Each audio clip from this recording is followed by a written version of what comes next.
नमस्कार, मैं अनामिका आप सभी का हार्दिक अभिनंदन और स्वागत करती हूँ। नवरात्रे शुरू हैं। श्री दुर्गा सप्तशती 7वें दिन का पाठ लेकर मैं उपस्थित हूँ। 7वां दिन माँ कालरात्रि का दिन। माँ दुर्गा की 7वीं शक्ति कालरात्रि के नाम से जानी जाती हैं। माँ कालरात्रि का स्वरूप देखने में अत्यंत भयानक है, लेकिन ये सदैव शुभ फल ही देने वाली हैं। इसी कारण इनका एक नाम शुंभकरी है। दुर्गा पूजा के 7वें दिन माँ कालरात्रि की उपासना का विधान है। इस दिन साधक का मन सहस्रार चक्र में स्थित रहता है। इसके लिए ब्रह्मांड की समस्त सिद्धियों का द्वार खुलने लगता है। इस चक्र में स्थित साधक का मन पूर्णतः माँ कालरात्रि के स्वरूप में अवस्थित रहता है। माँ कालरात्रि दुष्टों का विनाश और ग्रह बाधाओं को दूर करने वाली हैं, जिससे साधक भय मुक्त हो जाता है। ऋषि बोले, देवी जी ने जब दैत्यराज महाअसुर शुंभ का वध कर दिया, तब इंद्रादिक सभी देवता अग्नि को मुख्य करके अपने मनोरथ सिद्ध के लाभ से सभी दिशाओं को दमकते हुए मुख कमलों से प्रकाशित करते हुए उस कात्यायनी देवी की स्तुति करने लगे। देवता बोले, हे शरणागतों के संकट निवारणी देवी, हम पर प्रसन्न होइए। हे सारे जगत की माता, हे विश्वेश्वरी, विश्व आप हो। हे देवी, आपने इस सारे जगत को मोहित कर रखा है। पृथ्वी पर आपकी प्रसन्नता से ही मुक्ति का लाभ होता है। हे देवी जी, सभी विद्याएं आपका भेद हैं। जगत भर की सब स्त्रियां आपकी ही मूर्तियां हैं। हे जगदम्बे, आप अकेली ने ही सारे जगत को व्याप्त किया हुआ है। आपकी स्तुति क्या हो सकती है? आप तो स्तुति से परे हो एवं परावाड़ी हो, जबकि आप सबकी आधार, स्वर्ग एवं मुक्ति देने वाली हो। इसी से आपकी स्तुति होगी।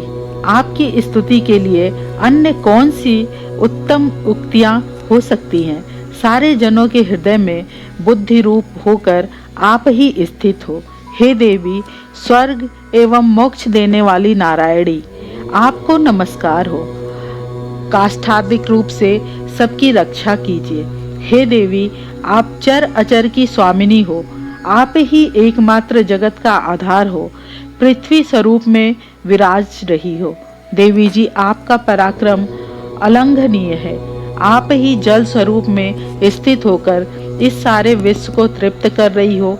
अनंत पराक्रम वाली आप ही वैष्णवी शक्ति हो। विश्व भर की परम बीज माया विश्व का उपसंहार करने में समर्थ हे नारायणी देवी, आपको नमस्कार हो। हे देवी, आप सभी मंगलों को देने वाली मंगला, सभी अर्थों को सिद्ध करने वाली शिवा हो। शरणागत रक्षक हो, 3 नेत्रों वाली हो। हे नारायणी, आपको नमस्कार हो। आप ही सृष्टि, स्थित एवं संहार करने में सनातनी शक्ति स्वरूप हो। आप गुणमयी एवं गुणों का आधार हो। हे नारायणी देवी, आपको नमस्कार हो। शरण में आए हुए दीन दुखियों की रक्षा करने में संलग्न, सबके संकट निवारण करने वाली आपको नमस्कार हो। हंसों में जुते हुए विमान पर विराजमान, ब्रह्मांडी के रूप को धारण करने वाली, कुश मिश्रित जल छिड़कने वाली नारायणी देवी, आपको नमस्कार हो। माहेश्वरी के स्वरूप से त्रिशूल, चंद्रमा और सर्पों को धारण करने वाली, महावृषभ पर बैठने वाली नारायणी, आपको नमस्कार हो। मोर तथा मुर्गों से आवृत महाशक्ति, कर में धारण करने वाली, महापाप रहित कौमारी रूप में स्थित हे नारायणी, आपको नमस्कार हो। शंख, चक्र, गदा, शांग इन उत्तम अस्त्रों को धारण करने वाली वैष्णवी शक्ति रूप प्रसन्न हो। हे नारायणी, आपको नमस्कार हो। हाथ में भयंकर चक्र धारण किए, दाढ़ों पर पृथ्वी को उठाए हुए 12 रूप धारणी शिवे नारायणी आपको नमस्कार हो। भयानक नृसिंह का रूप धारण करने वाली, दैत्यों का वध करने के लिए उद्यमशील, त्रिलोकी की रक्षा करने में पारायण नारायणी आपको नमस्कार हो। हजारों उज्जवल नेत्र धारण करने वाली, किरीट धारणी, महावज्र धारणी, वृत्तासुर के प्राण हरने वाली, इंद्र शक्ति रूपा नारायणी आपको नमस्कार हो। शिवदूती के स्वरूप से दैत्यों की बड़ी सेना का नाश करने वाली, महानाद करने वाली, भयंकर रूप वाली नारायणी आपको नमस्कार हो। भयानक दाढ़ों से भयानक मुख वाली, मुंड मालाओं से शोभायमान मुंडों का मंडन करने वाली चामुंडा नारायणी आपको नमस्कार हो। लक्ष्मी, लज्जा, महाविद्या, श्रद्धा, पुष्टि, स्वधा, ध्रुवा, महारात्रि, महाविद्या रूपा हे नारायणी आपको नमस्कार हो। मेधा सरस्वती, वरा, ऐश्वर्य रूपा पार्वती, महाकाली, संयमशीला, सर्व स्वामिनी हे नारायणी आपको नमस्कार हो।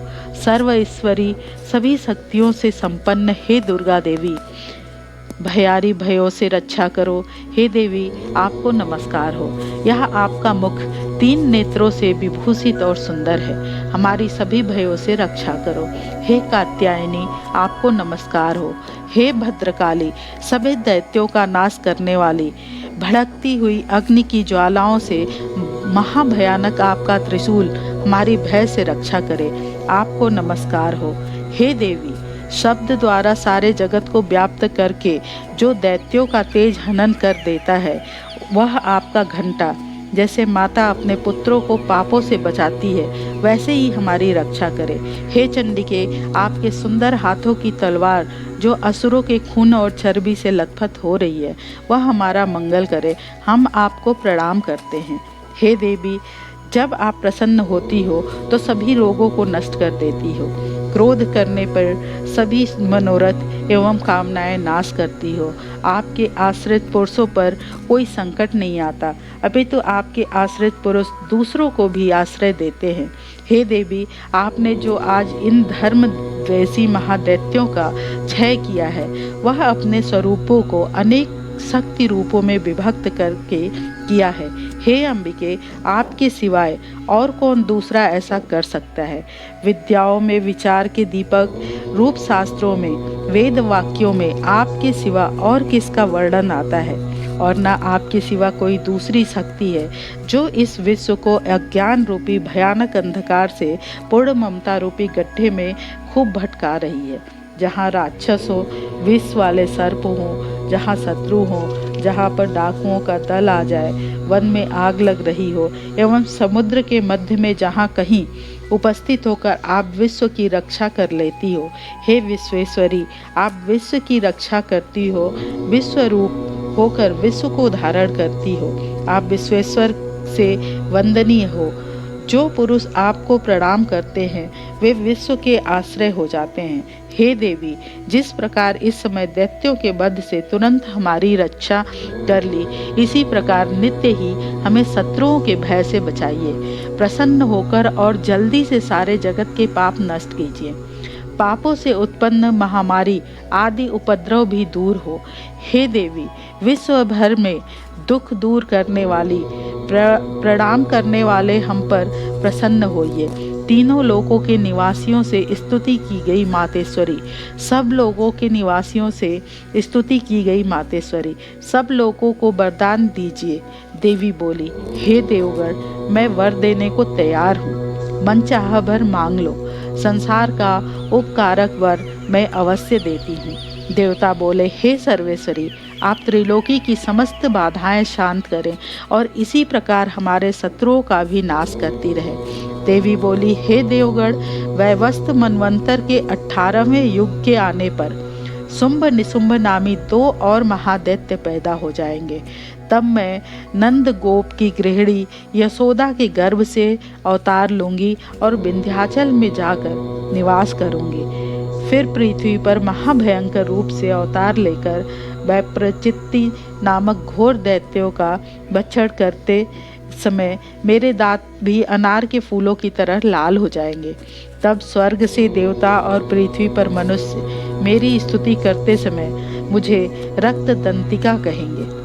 उसके अनंतर जब पृथ्वी पर 100 वर्षों तक वर्षा नहीं होगी, पानी मिलेगा ही नहीं, तब मुनिजन मेरी स्तुति करेंगे। उस समय मैं आयोजना प्रकट होंगी। मैं 100 नेत्रों द्वारा उस मुनियों को देखूंगी। तब मनुष्य मेरा शताक्षी नाम से कीर्तन करेंगे। हे देवतागण, उस समय सारे संसार को जब तक वर्षा नहीं होती तब तक अपने शरीर से उत्पन्न शाकों द्वारा पालूंगी। पृथ्वी पर शाकंभरी इस नाम से मैं विख्यात हो जाऊंगी। वहां पर मैं एक दुर्गम नाम से दैत्य का वध करूंगी। फिर मेरा नाम दुर्गा देवी विख्यात होगा। फिर जब मैं भयानक रूप धारण करके हिमाचल पर रहने वाले राक्षसों का मुनियों की रक्षा के लिए भक्षण करूंगी, उस समय सभी मुनि भक्ति भाव से नम्र होकर मेरी स्तुति करेंगे। तब मेरा नाम भीमा देवी विख्यात होगा। फिर अब अरुण नामक दैत्य तीनों लोकों में भारी उपद्रव मचाएगा। तब त्रिलोक की रक्षा के लिए 6 पंजों वाले असंख्य भ्रमरों का रूप धारण करके उस महाअसुर का वध करूंगी। उस समय मुझे भ्रामरी कहकर लोग सर्वत्र मेरी स्तुति करेंगे। इसी प्रकार जब जब भी लोकों में दैत्यों द्वारा बाधाएं उपस्थित होंगी, तब तब मैं अवतार लेकर शत्रुओं का नाश करूंगी। देवी बोली, जो पुरुष एकाग्र होकर इन स्तोत्रों से नित्य मेरी स्तुति करेगा, उसकी सभी बाधाएं मैं निसंशय नाश कर दूंगी। और जो मधुकैटभ का नाश, महिषासुर का घात एवं शुंभ निशुंभ इन दोनों के वध आदि का कीर्तन करेंगे, और जो एकाग्र होकर अष्टमी, चतुर्दशी, नवमी तिथियों में भक्ति पूर्वक मेरे इस उत्तम चरित्र का महात्म्य सुनेंगे, उन्हें किसी प्रकार का अनिष्ट स्पर्श नहीं कर सकेगा। न पापों से उत्पन्न आपत्तियां उन्हें दुखित कर सकेंगी, न दरिद्रता प्राप्त होगी, न प्रिय का वियोग होगा, शत्रु का भय नहीं होगा, लुटेरे तथा राजा से भी कोई भय नहीं आएगा, और न शास्त्रों से, न अग्नि से, न जल राशि से भय कभी भी न होगा। इसलिए मेरा महात्म्य है एकाग्रचित्त होकर पढ़ना चाहिए एवं भक्ति से सदा सुनना चाहिए। मेरा चरित्र परम मंगलदायक है। महामारी से उत्पन्न सभी उपद्रवों को तथा तीनों पापों को मेरा महात्म्य शांत कर देता है। मेरे जिस मंदिर में यह महात्म्य पढ़ा जा रहा हो, उस स्थान का मैं कभी त्याग नहीं करती। वहाँ मेरा सदा सानिध्य रहता है। बलिदान, पूजा, अग्निहोत्र एवं महोत्सव में इस मेरे सारे चरित्र का पाठ करें और श्रवण करें। इस प्रकार विधि जानकर अथवा बिना विधि जाने बलि, पूजन, हवन आदि जो कुछ भी करेगा, उसे मैं प्रीतिपूर्वक ग्रहण कर लेती हूँ। शरद काल में मेरी वार्षिक महापूजा की जाती है। उस अवसर पर जो मेरे इस महात्म्य को भक्ति के साथ सुनेगा, उसकी सभी बाधाएं निवृत्त हो जाएंगी और वह धन, धान्य, पुत्रादि से संयुक्त हो जाएगा। मेरी उस पर कृपा होगी, इसमें संशय नहीं। मेरे इस महात्म्य को, मेरी उत्पत्ति की पवित्र कथाओं को एवं युद्ध में मेरे पराक्रम को जो मनुष्य सुनेगा, वह सर्वथा निर्भय हो जाएगा। मेरे महात्म्य सुनने वाले शत्रुओं के शत्रु नष्ट हो जाते हैं, कल्याण प्राप्त होता है और कुल आनंदित रहता है। सभी मनुष्य शांति कर्मों में स्वप्न देखने पर ग्रहों की दारुण पीड़ाएं निवृत्त हो जाती हैं। मनुष्य का देखा हुआ पूरा स्वप्न सुख स्वप्न हो जाता है। बाल ग्रहों द्वारा पीड़ित बालकों के लिए यह महात्म्य शांतिदायक है। मनुष्य में फूट हो जाने पर यह महात्म्य मित्रता कराने में परम उत्तम है। सभी दुराचारियों के बल का भली भांति नाश कर देता है। पढ़ने से भी राक्षस, भूत, पिशाच आदि का नाश हो जाता है और मेरा यह सारा महात्म्य मेरी सानिध्य प्राप्त करा देता है। उन पुष्प, अर्घ, दीप, धूप, गंध तथा उत्तम दीपों द्वारा मेरे पूजन से, ब्राह्मणों को भोजन कराने से, होम से, प्रतिदिन के अभिषेक से और भी अनेक प्रकार के भोगों के दान से वर्ष भर जो मेरे अर्पण करके आराधना करते हैं, इससे जो मुझे प्रसन्नता होती है, वही प्रसन्नता मेरे इस महात्म्य कि एक बार सुनने से हो जाती है। इसे सुनते ही सब पाप नष्ट हो जाते हैं, फिर आरोग्य प्राप्त हो जाता है। मेरी उत्पत्तियों का कीर्तन तो सभी भूतों से रक्षा करता है। युद्ध में वर्णित मेरा जो चरित्र दुष्ट दैत्यों के नाश करने वाला है, उसके श्रवण करने पर मनुष्य को वैरियों से किसी प्रकार का भय नहीं रहता। हे देवतागण, तुम लोगों ने जो मेरी स्तुतियाँ की है एवं ब्रह्म ऋषियों ने जो की है और ब्रह्मा जी ने जो की है, वे सभी मंगलमयी बुद्धि देती हैं। वन में शून्य स्थान पर अथवा वन की अग्नि से घिर जाने पर, शून्य स्थान में डाकुओं से घिर जाने पर, शत्रुओं द्वारा पकड़े जाने पर अथवा वन में शेर, चीता एवं जंगली हाथियों के पीछा करने पर, क्रोध में आकर राजा के ने वध की आज्ञा दे दी हो या कैद में पड़ गया हो अथवा महासमुद्र में जहाज पर बैठ जाने के बाद भारी तूफान आ जाए, उससे जहाज डगमगाने लगे, ऐसे अवसर पर घोर संग्राम में शस्त्रों का प्रहार होने लग जाए, उस प्रकार की बाधाएं पड़ रही हो, किसी महापीड़ा से व्याकुल हो, इस प्रकार की सभी घोर विपत्तियों से इस मेरे चरित्र का स्मरण करने वाला पुरुष छूट, मेरे प्रभाव से शेर आदि हिंसक पशु, डाकू तथा शत्रु मेरे चरित्र के स्मरण करने वाले पुरुष से सभी दूर भाग जाते हैं। ऋषि बोले। इतना कहकर भयंकर पराक्रम वाली भगवती चंडिका सभी देवताओं को के देखते देखते वहां पर अंतर ध्यान हो गई। वे सभी देवता निर्भय होकर पहले के समान अपने अपने अधिकार प्राप्त करके अपने अपने यज्ञ भागों के भोक्ता हुए। बाकी दैत्यों का हाल सुनिए। जबकि देव शत्रु शुंभ युद्ध में मारा गया तो इस जगत में विध्वंस पर तुला हुआ था, तो अतुल भयंकर पराक्रमी था। उसके मारे जाने पर और फिर महापराक्रमी निशुंभ के भी मर जाने पर बाकी बचे दैत्य पाताल में भाग गए। हे राजन, इसी प्रकार भगवती जगदम्बिका नित्य स्वरूपा देवी पुनः पुनः प्रकट होकर जगत की रक्षा किया करती है।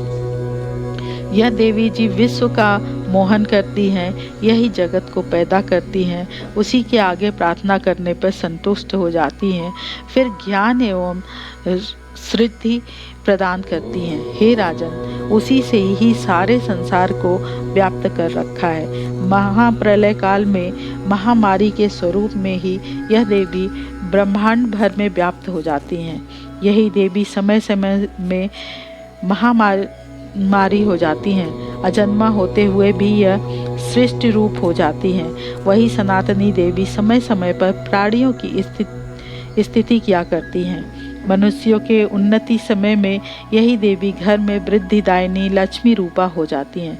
फिर अभाव के समय विनाश के लिए अलक्ष्मी भी बन जाती हैं। पुष्प, धूप, गंध आदि सामग्रियों से पूजा हुई, फिर स्तुति करने पर यही देवी धन, पुत्र, धर्म में मति, शुभ गति आदि प्रदान करती है। इस प्रकार 7वें दिन का पाठ संपूर्ण हुआ। जय सनातन, जय भारत।